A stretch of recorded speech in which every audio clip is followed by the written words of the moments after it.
What is up, everybody? Welcome in once again to the Couch Coach Podcast. We're going to do something a little fun, maybe a little bit premature today. We're going to be doing a mock draft for next year's NFL draft. So, way too early mock draft. Obviously, the draft is a long ways out. We still haven't even seen college football, so this could change drastically going up to the draft. Um, but we're gonna have some fun. We're gonna just kind of see. This will be a chance to kind of feel some things out. I do already have kind of my own opinions on who I think will be some of the top quarterbacks, defensive players, edge rushers, wide receivers, running backs, things like that. Um, so I think what I'm gonna do so that we can kind of track this, how things change, how the landscape changes going into this college football season. I think I'm gonna do starting now, this upcoming week. This video will release so in a day or two from the time I'm recording. But every month I'm gonna do another one and just kind of see how the landscape changes, how my opinion of some of these players change as I watch them play. Maybe somebody passes them up. Maybe a freshman comes and takes somebody's position and just throws everything all out of whack. Lots of things that could happen. I'm just using the PFF mock draft simulator.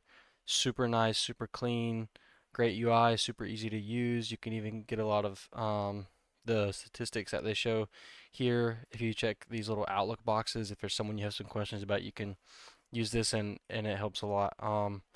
You will see over here that needs don't really show this early, obviously because the teams haven't really played yet. So there is some needs that we just know about from looking at the roster, watching these teams play from last year, um, things like that.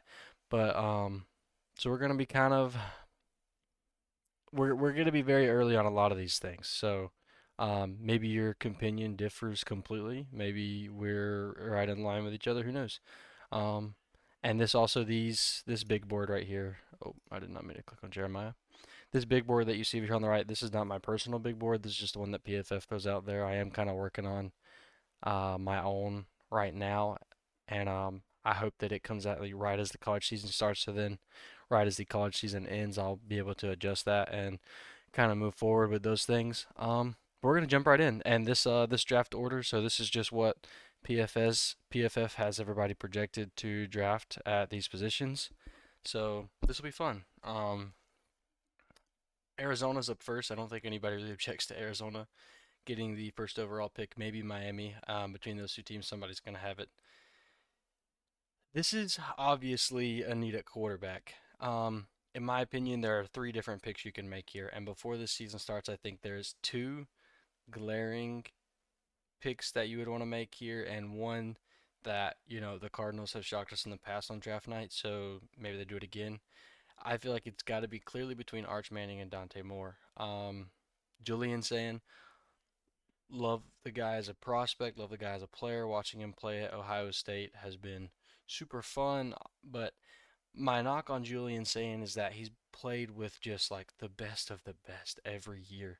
And we see what that can do to some of these Ohio State quarterbacks in the past. Obviously, Justin Fields looked like a world beater in college, then comes into the NFL, and it's just not the same, especially coming in and being drafted to one of these bad teams that is up high in the draft order. I do feel like Julian Sand has been propped up a little bit by his surroundings. Dante Moore, I feel like, is the most likely pick here for Arizona. Um, but Arch Manning is obviously tempting the name, kind of bumps him up in a lot of scouts' eyes. I just listened to a podcast where they interviewed Scott Turner, a former offensive coordinator for the NFL, and one of the things he talked about was like the name value of some players like Marvin Harrison Jr. and things like that, and how it does actually sometimes unreasonably affect scouts and their perspectives. Um, but Arch did turn it on last year. I think in his last 6 games he played, he threw for 14 touchdowns and only 2 interceptions, 1,700 yards, something like that. So, I mean, he turned it on there at the end of the year. And this upcoming year, if he's able to build upon that, then I think that he becomes the obvious pick here. Dante Moore, I can't see him being much better than he was last year. I do think that staying in college was the right decision because these scouts and coordinators and head coaches nowadays they love to see that college experience, especially at the quarterback position.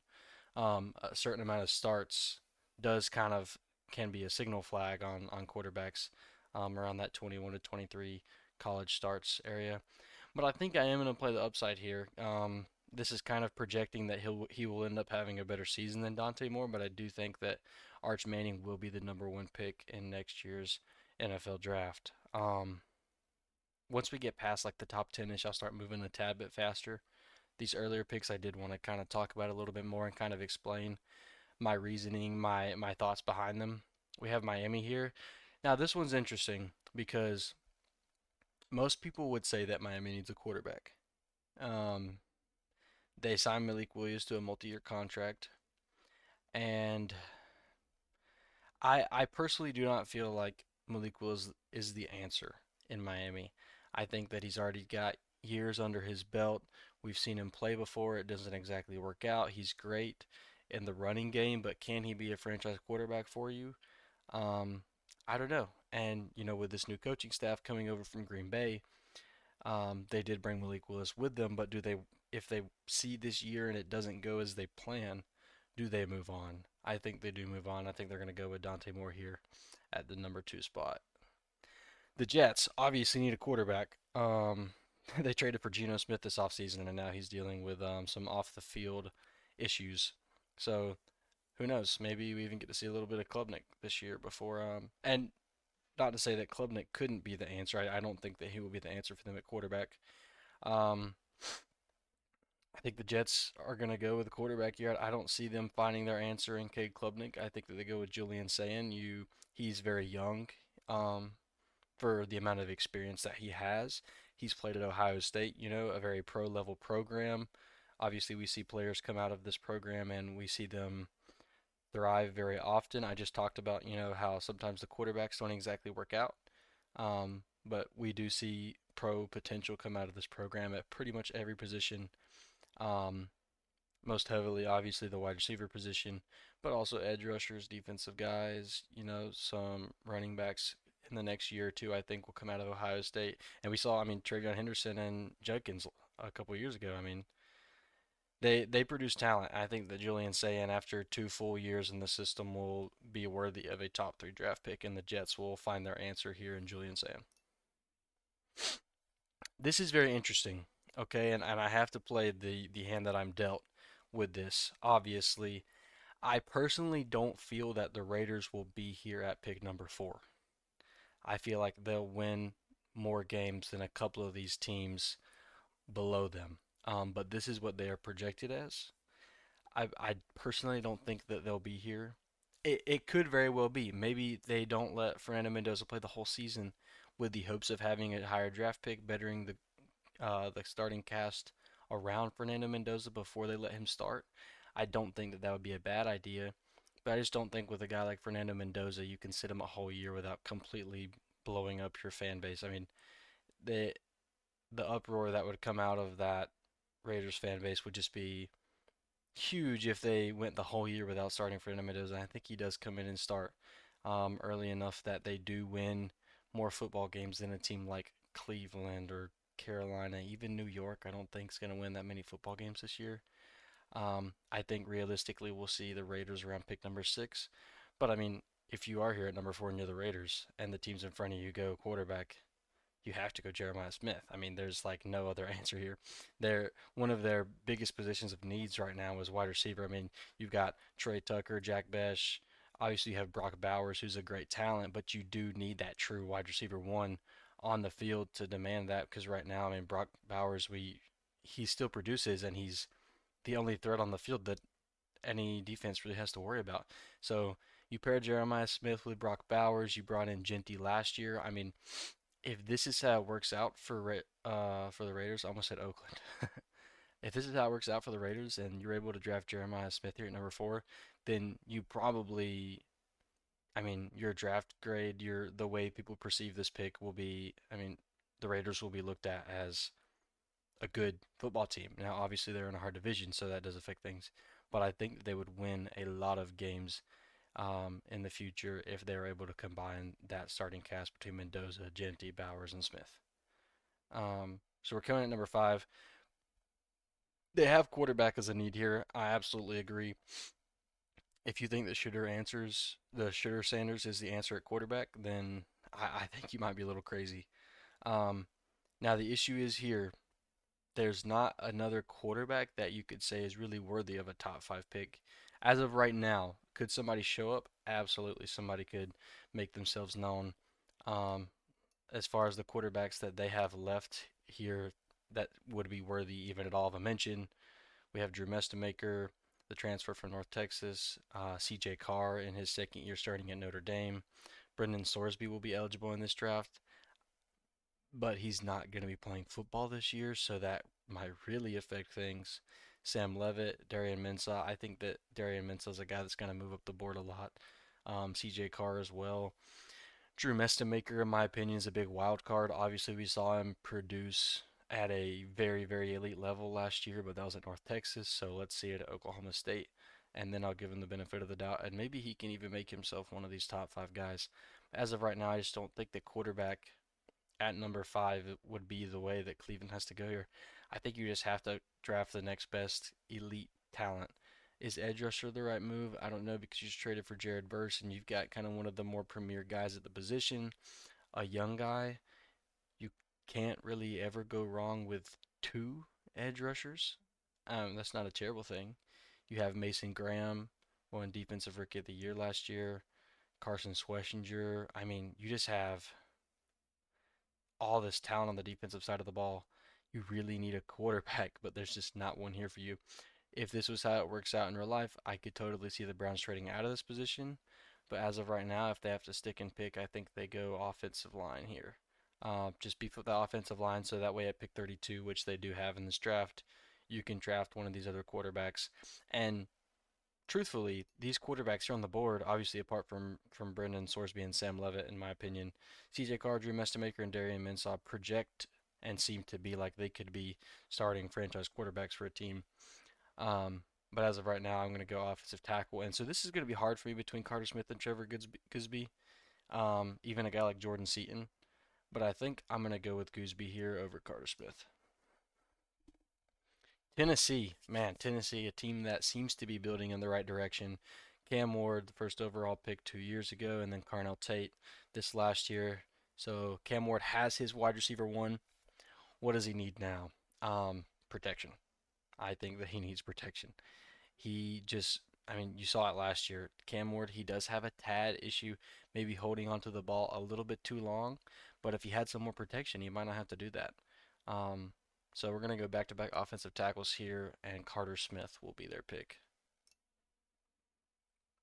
Carolina, man, I feel like this team has kind of put themselves in a way in no man's land. Honestly, you have Bryce Young, you don't know if he's a true starter, like a true NFL guy that is going to play for you for the next 4 or 5 years. He's passable. He's passable at best as of now. Could he take another step? It's possible, but it doesn't seem likely at this point. Um, so you look, another one of those things where it looks like Carolina would probably be looking more at the quarterback position in a later round with just what's available right now. Especially because you still don't know for sure with Bryce Young. I think that by the end of the year, or by the end of this football season, they will have a legitimate answer on that question. Um, but until then, I think I'm going to lean into the defensive line here in Carolina. Um, that is projecting as if Bryce Young takes a step and becomes a true starter, like a true, real, bona fide number one quarterback. Um, and they're going to take David Stone out of Oklahoma. Watching him towards the end of the season last year, he's just a monster. He's just an animal. I love the physicality. I love a defensive tackle. In my eyes, I see a true defensive tackle as almost as valuable as an edge rusher. A guy that's just in there in the middle, clogging things up, making problems, is extremely valuable to a defense. Um, but we can move on to New York. This is an interesting pick as well. They seem to be building something really, really nice here in New York. You think Jackson Dart is the guy. Um, you have Malik Neighbors waiting for him to come back from injury. Cam Scadaboo coming back from injury. You traded away Sexy Dexter. And I think that in this draft, I'm going to replace him with AJ Holmes out of Texas Tech. We know that this Texas Tech defensive line is elite. All those guys, we saw a couple of those guys drafted last year, but all of those guys on that Texas defensive line were brought in because they were elite guys. They were paid a pretty penny, and they were paid because they are worthy of that money. So I think that New York fills that spot. The Falcons are such a hard pick for me. You basically also need a quarterback. Um, Tua is not the answer. My gosh, Tua is not the answer. I think that he might start the season over Penix, but I think that Penix ends the season as the starter. I think that Drake London, you've got your number one in Zachariah Branch. You have a solid young wide receiver two. Obviously, you have Bijan. Doesn't need much discussion. So I think in this scenario, there's two different ways I kind of want to go here. I would love to go edge rusher. Obviously, you have James Pierce Jr. come in last year. He looks amazing, and then obviously the legal disputes, which has been very hush hush, very quiet since this originally happened. Um, I'm not 100% sure on his status, but I do think that with a guy like Colin Simmons still here at pick number 9, I don't see a reason to pass on him. I think the Falcons, whether James Pierce Jr. is going to be continuing football or not, Colin Simmons, if they have to be on opposite sides of each other, then I mean, boo-hoo, right? You got two elite edge rushers instead of one. Um, but the Saints, this is an awesome pick here for the Saints. If the Saints do get to pick at number 10, I think that this team is in contention for a playoff spot, especially with the division that they're in. It wouldn't be hard for them to win their division. I think the defensive line is going to be where they would like to pick in the top 10 with this upcoming season because of Cam Jordan. Obviously, they convinced him to come back this last year, but how many more years does he have in him? That's a great question. Obviously, you have Chase Young, and you've been able to get a little bit out of him. Um, and looking down this board, I don't see a ton of defensive linemen that I really like in this range. D tackles, nose tackles, not a ton of guys that I really like in this range. So I think I would just take the bona fide edge rusher, or maybe even do you just go with a premium guy like Leonard Moore? Um, Leonard Moore is superbly talented. Um, the Saints could use somebody that just locks down one whole side of the field. The more I look at it, the more I really want Leonard Moore actually. And so I think I'm gonna go ahead and just go with Leonard Moore. Washington. Ooh, this has to be wide receiver in my eyes. You drafted Antonio Williams this last year, but he's not your guy. He's not your number one. He never will be. He's a great role player, a great piece in an offense, but he's not the piece to an offense. Um, so of the next wide receivers up, there's a huge debate in my eyes here. Cam Coleman and Ryan Coleman Williams. Cam Coleman, a guy that was supposed to be or could possibly be this extremely talented, extremely athletic wide receiver that we just haven't seen do it yet because he was at Auburn and that team kind of just fell on its face last year. And then Ryan Williams, a guy that we have already seen do it as a freshman, but then kind of be pushed down the depth chart by a guy like Jeremy Bernard. I think there's a reason that Jeremy Bernard kind of took the starting role in that. He did come over with, oh gosh, I forgot the head coach of Alabama's name. I hate him. I can't remember the head coach from Washington that moved over. Oh, DeBoer. DeBoer come over. Jeremy come over with him. I think that there might have been a little bit of, like DeBoer taking care of his guy there. I do think that Ryan Williams has that Devonta Smith-esque vibe to him, and I think that I would rather have Ryan Williams as of now because we've seen him do it in the NFL already. Or not in the NFL, sorry. We've seen him do it on the field already. Whereas with Cam Coleman, we're hoping and projecting that he will be able to do it this upcoming year with Texas. The Jets, I mean, the Jets have lots of needs. Last year we seen them go into scrap mode. We seen them kind of trade away a couple of their best defensive players. You trade away your defensive tackle. You trade away Sauce Gardner, your corner. That defensive tackle being Quentin Williams that they traded to the Cowboys. I think you just go with best available defensive player here, and Dylan Stewart's still on the board. I don't think the Jets would pass on that. The Steelers. The Steelers need a quarterback so bad. Um, and this is a very hard.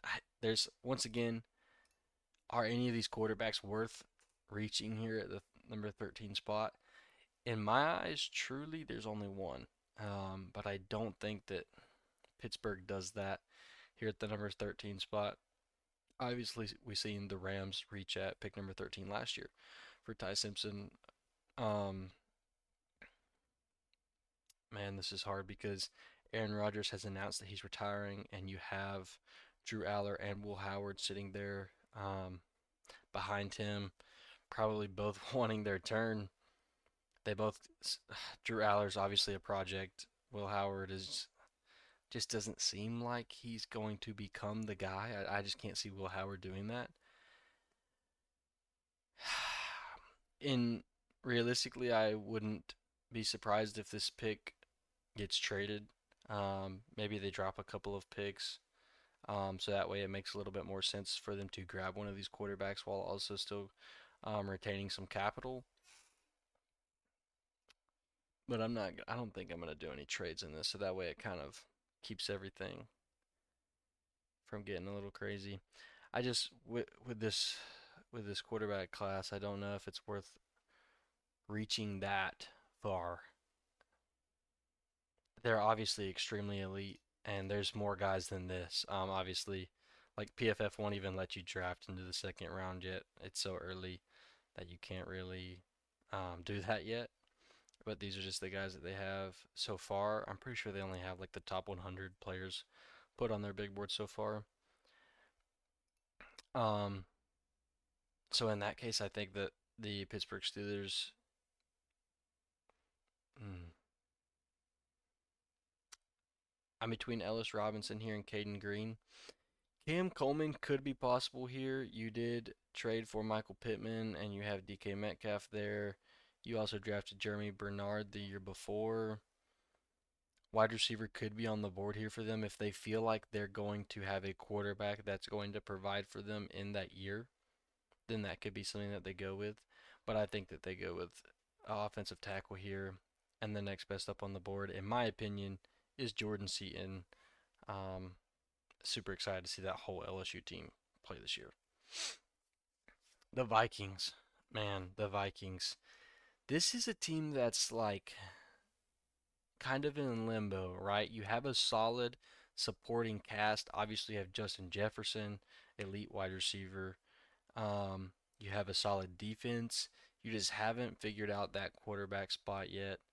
Um, will it be Kyler for the next 3 years? Will JJ take the job back? I don't think so, but it's possible. Kyler could, just not work out in the system. But I think that they just play it safe here. I don't think the Vikings want to make a decision yet by the end of this year. I don't think that they're going to be at a point where they do that. I think that it'll still be between, like, are they going to continue with Kyler or are they going to keep developing JJ McCarthy? Um, I think they're going to go corner here with Ellis Robinson. There's another Georgia guy coming up. He's just a couple picks down, KJ Bolden, that I'm super excited about to go to one of these teams. But yeah, Tampa. Tampa, one of my favorite teams in the NFL. Not a Tampa fan. I am from Florida, but I am not a Tampa fan. I'm not a huge. I do love the NFL, but I love college way more.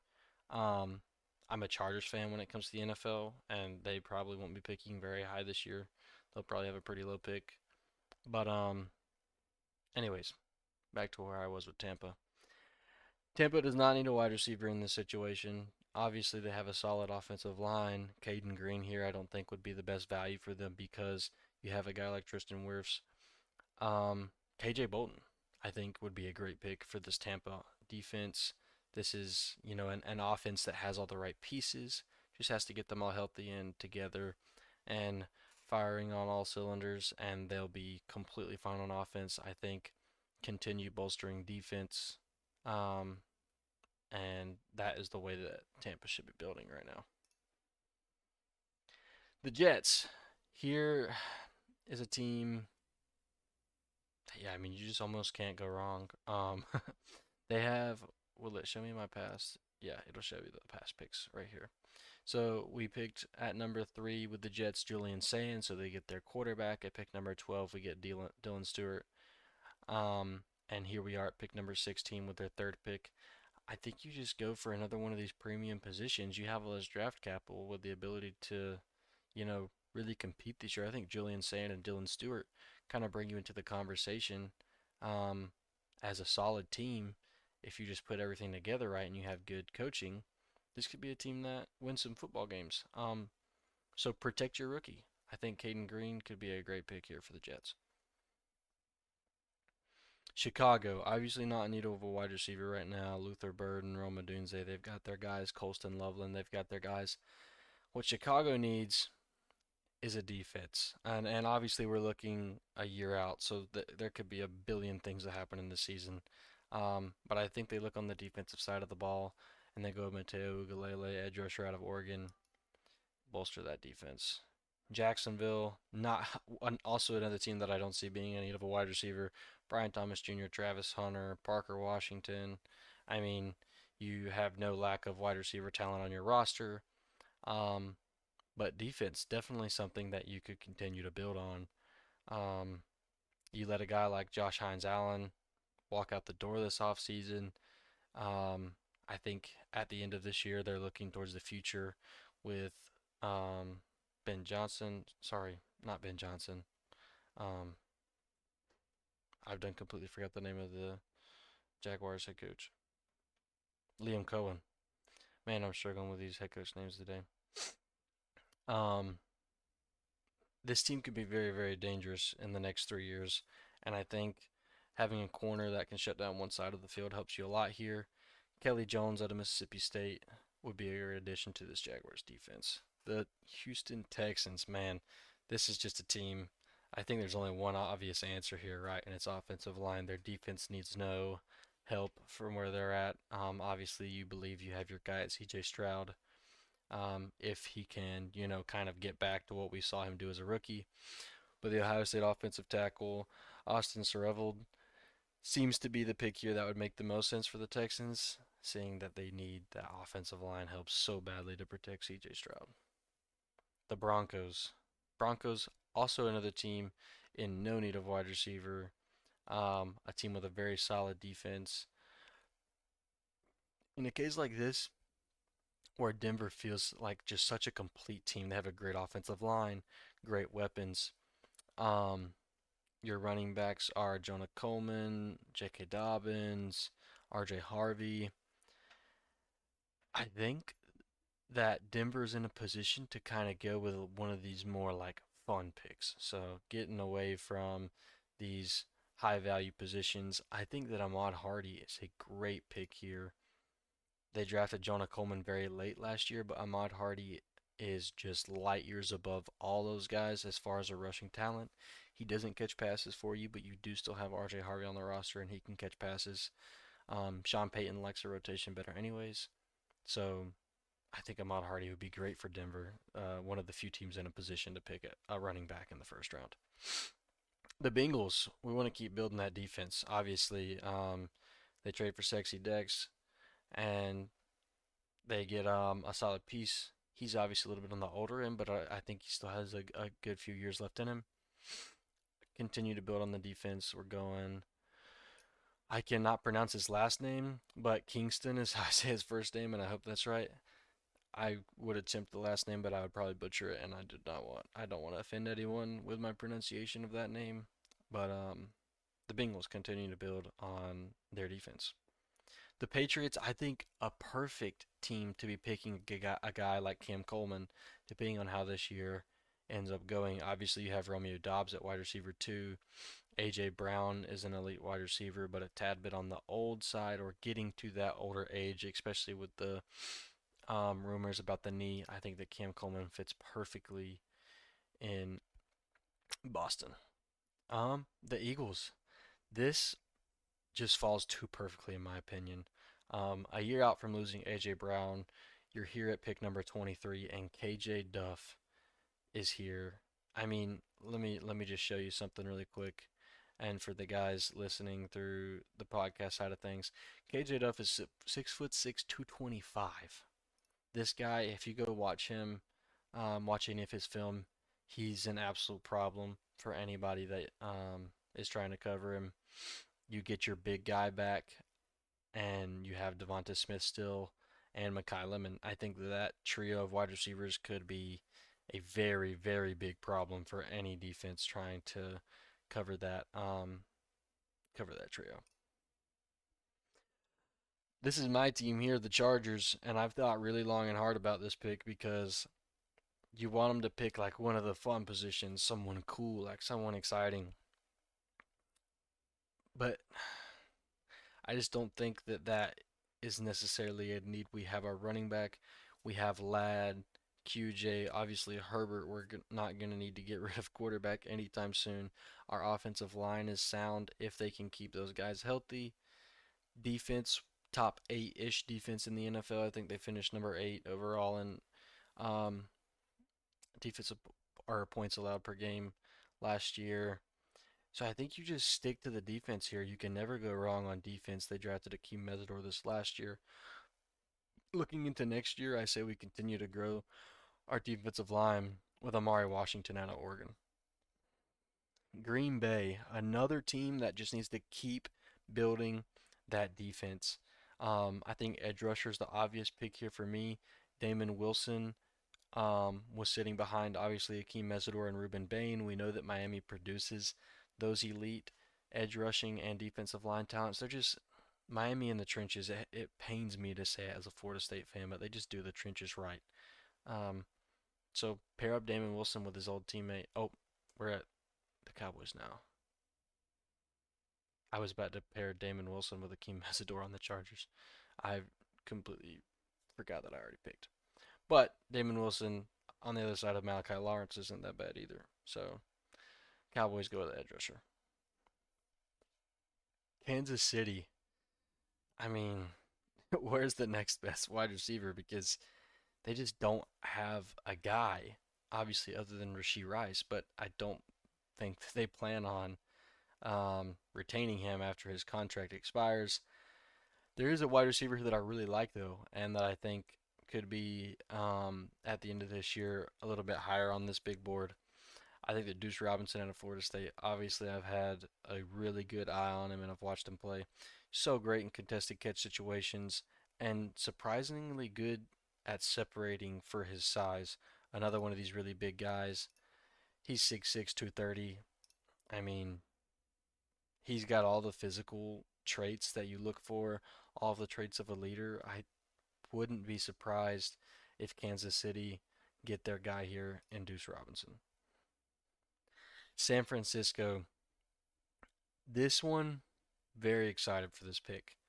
Um, San Francisco, another team that I think can kind of splurge a little bit. They obviously deal with injuries every year, but they are a very complete team.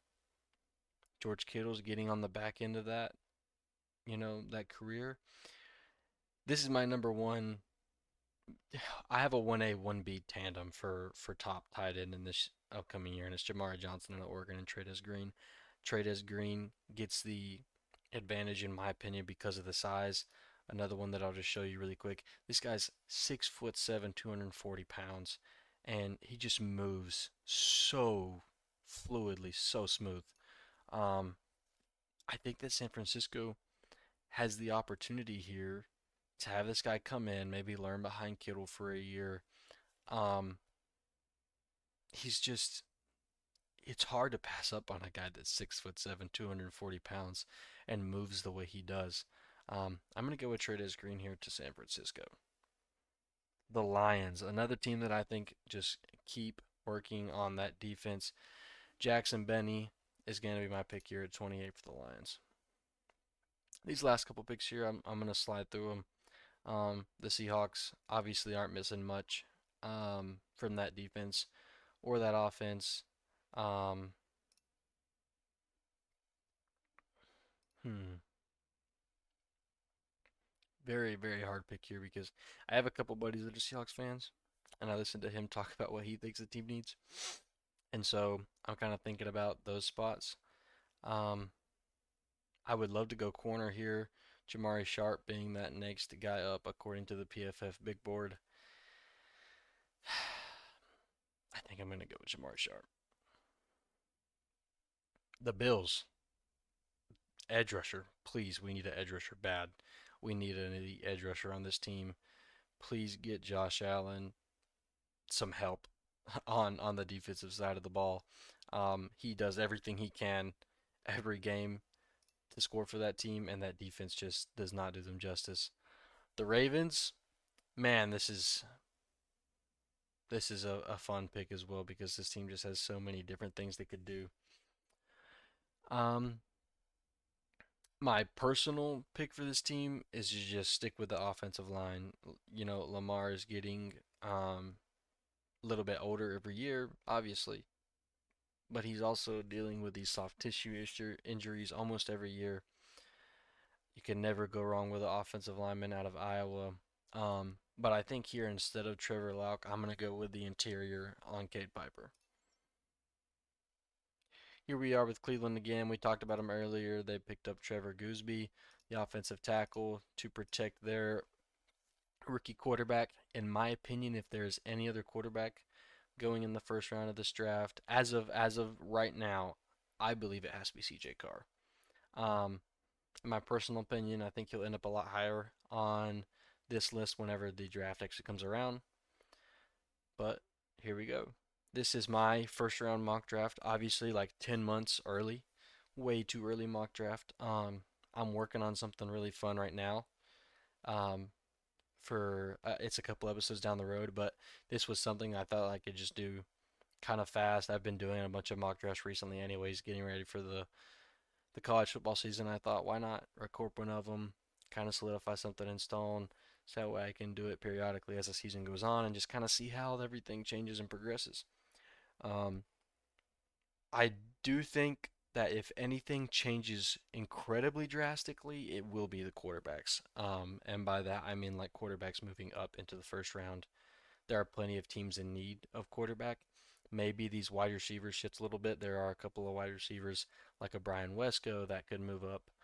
Um, but yeah, this is my first round mock draft to kind of set a baseline for this upcoming college football season. I hope you all enjoyed, and I hope that this kind of gets the fire kicking for um, evaluating some of these guys and getting ready for this season. If you disagree strongly in any area, I'd love to hear it. Or if there's any like just specific prospect that you have like a insane pull towards, you really feel like this guy's gonna be a guy, I'd love to hear that too. So I mean, sometimes all it takes is like seeing a guy's name, whether that be online or in this case if it was in a comment section, going back and watching some film on that guy can really kind of light a fire in you for that prospect. So that'd be nice if anybody wants to leave a comment on a guy that I can go watch some film on.